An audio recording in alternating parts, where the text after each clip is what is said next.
Okay, we are back. Hopefully the stream goes well. Cowboy, let's get into it. Yeah, sorry about that. Off to a bumpy start. We had a bit of a false start, if you will. So just I got up and I kind of noticed my internet was a little funky, but I was like, whatever. And then as soon as we started the first attempt at this broadcast, I noticed that V's voice was a little scratchy, and I'm like, uh-oh. So I don't know. Sometimes you gotta just restart the router. Did the job. So and it's okay, as far as trading is concerned, it's a pretty wild morning to try to trade because it was the PPI that came out this morning. So the price action is going to be a little bit wild. And you got to wait for all that kind of thing to pass. You got to let the wildness pass. And also, it's August. August is a very slow month in general. So that's just something to know. And it's simply because the world still revolves around the farm cycle. People who are harvesting in the summertime. School's out, people on vacations. That's the way it is. So anyway, all that to say, Algo Factory. Actually, we're live on YouTube as well. We're with our beginner session here. So we should. I guess it's good for beginners to understand how the seasonality of trading goes, right? So you're going to have a couple of slow times in the year for trading. You're going to have, August. You're going to have January, like the last week of December, first week or two of January is usually just dead, and it just has to do with people who are, on vacation. It's as simple as that. And so if you're, most trading is going to require some kind of volatility. Even if you're range trading, you still have to have enough energy to move within the range, right? I mean, super dead volatile times. If you want to see what that looks like, just look at every single day, right at the market close, which is what is that? 5 EST, I think. In the forex market in particular. So right after the stock market closes, the forex market just goes dead, and there's like no volatility, and plus the spreads blow out. This is beginners really should understand the concept of a spread, and I've done shows on this. If you go back to some of our older clips and stuff like that, you'll see that I have things titled spread probably within the first month or so of doing this, and you'll learn what the spread is. And when the spread is wide, when the buyers and the sellers are super far apart, you don't want to trade. It's not, it's unless you have some weird algo that likes that. Trading when the spreads are wide is something that's very hard to make money at doing. It's very easy to get stopped out of your trade. And these are just the kind of warnings that an experienced trader can give to a new trader, right? Times not to trade. Don't trade during low volatility, which is like the times we all just described right now. There are times during August when you can trade. I made a great short on EUR USD yesterday. I killed it. So there are opportunities certainly. In fact, one of them. Look, we just had the PPI announcement right now, so I tend not to trade directly during and after these news events. There are those who gamble. They may have an idea of what the news is going to be. The PPI, we talked about this 2-3 days ago. That is a cousin to the CPI, which is basically it's an inflation metric, if you will. So, the PPI is related to the CPI. You can almost kind of predict that. One thing I've thought about doing is going back through all the data over the years to see if the PPI almost always follows the CPI. As far, when I say follow, I don't mean like follows it as in it's a few days later, because it always does, but I mean whether or not it goes in the same direction. Because if it is that predictable, then that's almost like printing money. But still, even that's tricky though, because if you get into a trade before the news, the market makers do tend to push price around against expectation and knock you out of that. We've done a million shows on that. So, at least once a week we talk about how trading the news can be a dangerous thing. But yeah, this is the beginner session. So, it's good concepts for new people. And we're cut a little bit short today because of the technical difficulties. We didn't get our usual spiels out. So I did have this QR code on the screen up earlier when we first kind of got back on the air here. And this is a QR code. You can zap that. It'll take you to our website where you can see what we do. We basically, as V was kind of saying, and I could hear him because I was listening to what V was saying on my cellular data through Telegram. And we build traders. We take people who don't know how to trade. We give them the basics, and then we have interactive kind of information sharing, if you will, where we teach people how to do this. They'll have questions. We have a Telegram room that's open 24/7 where you can ask questions. Myself or V can answer them. I'm in there at all weird hours because I trade. I normally get up at about 3 and 3:30 in the morning on my time to trade. And, I'm often up at not that long before that trading too. So I definitely have some odd hours. And long story short, whatever questions you have, we can get to them, or we can point you in the right direction. We can say, hey, if you want a tutorial on how to use this, here's a YouTube video, or ask YouTube. YouTube will give you we can tell you where to search, where to find the information. So that is how that works. And then of course, we're the Algo Factory. So we help people build trading algorithms, right? So an algorithm is nothing fancy. It's not like you need to be some, math genius or anything like that. As I say, tying your shoes is an algorithm. It's just a process by which you take action based on conditions. And so any trader, even if they're trading the old-fashioned way, quote unquote, which most of us are, they're using an algorithm, whether they know it or not. That's just part of what you're doing there. So all of that to say, we can help you kind of build that, get that started. And what's to be kind of understood there is that once you have a solid trading plan, a methodology, right? A real methodology by which you're trading. Like you can call it the old-fashioned way if you want to. You can have that coded to where it'll work, on your behalf. It'll trade while you're, maybe sleeping or, stuff like that, especially if you're in the US and you want to hit those European markets, but you want to have like a life. European markets for a lot of us in the US are overnight, starting at anywhere from midnight to 2 a.m. Or even earlier, 11 o'clock for people on the West Coast. Now, there are some caveats to that. You really have to understand how to run one of those. It's not like you can turn it on and just come back in 6 months and get rich. You might lose your money. You do have to understand when to use those. There are times to shut that off. For example, like around the market close, I would not be running an algorithm anytime during the market close. Shut it off every day is what I would do. Not saying that's what you should do. That's just what I would do. These news events, I probably wouldn't be running an algorithm during that time. I'd probably wait until the news event has, kind of made its way through the market. The market's digested the news. But that's all what we do here. And we take this supposedly complex idea of building algorithms and trading and all this, and we break it down into very kind of digestible, bite-size,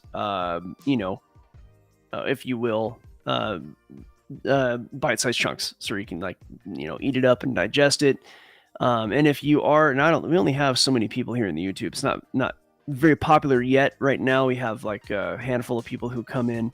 But if you're watching this and you're not part of Algo Factory, you can come on live and you can ask questions, and you can even go on to the YouTube where you can ask questions. And we can answer your questions. Like if you can't watch this live, but you do have questions, you can ask them offline. You can also go to our website at www.algofactory.tech, as it says right there on the QR code. And there's a contact us if you have questions. You want to know what we do, how we do it. We can give you some basics. So that said, I guess what we can do is roll over to the charts and just kind of watch what's happening with the market after the PPI data that just came out, because markets tend to get wild when that happens. So I'm going to adjust I'm on the wrong. Okay, perfect. I was on the wrong screen there. First, I'm going to zoom in my screen before I put it up for you all to see. All right. And then I'm going to move it here. And I'm going to pop it up. What did I miss, Gorilla, while I was gone? No, you didn't miss anything, man. I was entertaining people. Oh, okay. Are you not entertained? Are you not entertained? All right, so Yeah, so this is what you're looking at right now on the EUR USD chart. This is the euro versus the dollar. And again, if you're a beginner, if you're kind of new to watching this, I do like to trade the currency markets because they don't shut down at 3 o'clock, right? I mean, of course, they do go through a period at 3 o'clock my time. So what is that? 5 EST. They go through a period where I wouldn't trade them because the rest of the market shuts down. Like I said earlier, the spreads blow out. But right about the Asian Open, right about the Sydney or the Singapore Open, so it's going to be about say 8 or 9 EST, I think. Everything tightens up and you can trade again. And so I can catch trades before dinner. If I want to stay up, I can, catch trades in the European market. And then, of course, building an algorithm based on Forex means that I can leave that on overnight, right? I can let that trade overnight. Stock markets, they're only open from, what is it, 9:30 in the morning until the afternoon. They're done. You can only do that for 8 hours. So I'd rather have something that trades, three different opens across the world and pretty much trades 24 hours a day, 5 days a week. So, and then you only have to really, at least for the way I do things, I would only have to shut it off for say 3 or 4 hours every afternoon. And I can do that because, I'm generally awake more or less during that time.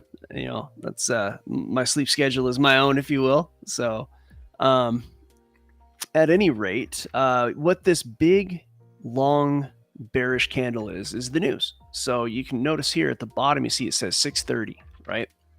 And this is the 5-minute chart. So each one of these candles is 5 minutes. And you can see the effect of the PPI. And again, the CPI news, you can see the effect. Actually, you would think it was this big move down right there. That's not it. I made a good amount of money on that move down, right? I did a breakout trade yesterday. And this was, as you can see, at about 1:15 p.m. EST, I made that trade, the little post-lunch trade. But this wild wick was the CPI, right? So the CPI actually crushed, let me see, 6:30. So the CPI kind of wicked up and down. It looks like there was not a lot of volatility happening because it's August, right? And so the market makers just push price around to kick people out of their trades, basically. But what should price have done according to the CPI data, right? And we talked about this on Thursday. It might have been Wednesday.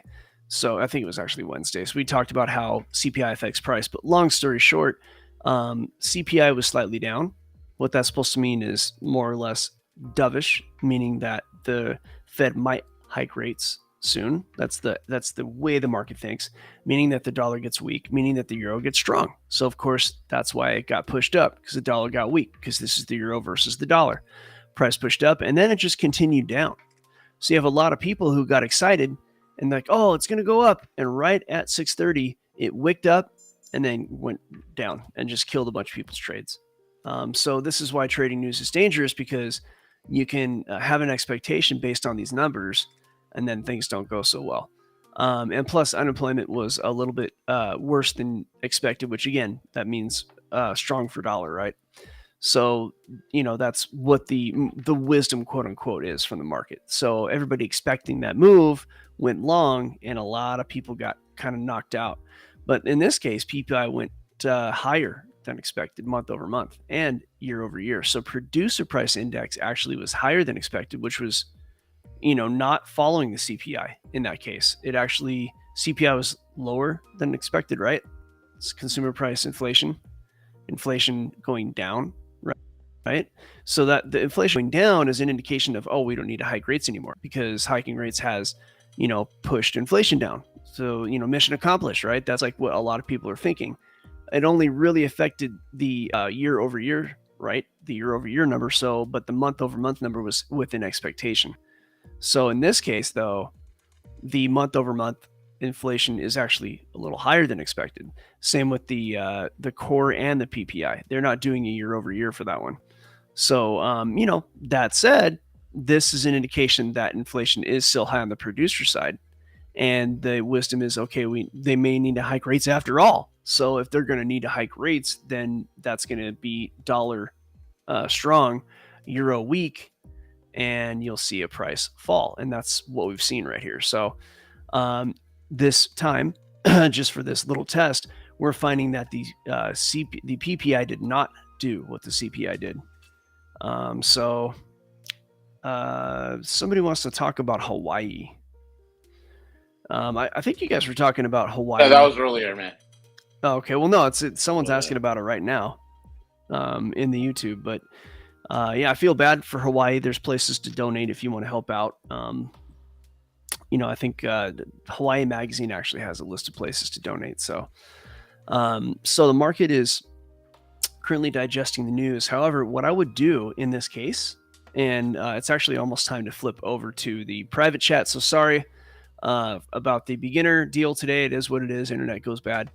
What I can tell you is that the higher time frame bias is a little bit bearish right now, just by looking at the algo. So I would expect a continuation down. But it's already made a strong move down. So the way that may come out is it may, I would look for maybe like a bearish retest. And as non-volatile, as unvolatile as the market is, I would be real careful trading that, because under normal circumstances, I'd want to see like a move up, and then I'd be selling the rallies right now, because again, the higher time frame bias is a little bit bearish. So I'd want to go bearish, but I'd want to look for a pullback and sell that. That's what I'd want to do now. It may not happen here. It may happen way down there. It may not happen at all. It might happen that price, again, because of the lack of volatility in the overall market, price may simply just kind of hang out like right here and just range for a while. And there's like not really much to trade. That can happen, and it would not surprise me at all. It might look like this. What happened here, where price just kind of made this big, nice move down and then just did nothing for a while. So that can happen. And this is a 5-minute chart. There's not much to be catching. What do you got? 97 to 84. So there's 10 pip moves in here. You could, if you're a crackhead like me, you could try the trade the 5-minute chart. There's money to be made, but yeah, I would not be surprised to see a repeat of yesterday's what looks like a bear flag. So but ideally there's a nice move up to go ahead and sell, and that's how I would be doing it. So I'm going to go ahead and Gorilla, if you could give us that send off, we'll move over to the private. Absolutely. Listen, guys, thank you all for listening in. Follow us over onto the private chat. Join the group that's going to make a difference in your life. Join the organization that's going to impact your bottom line right here. Algo Factory Tech.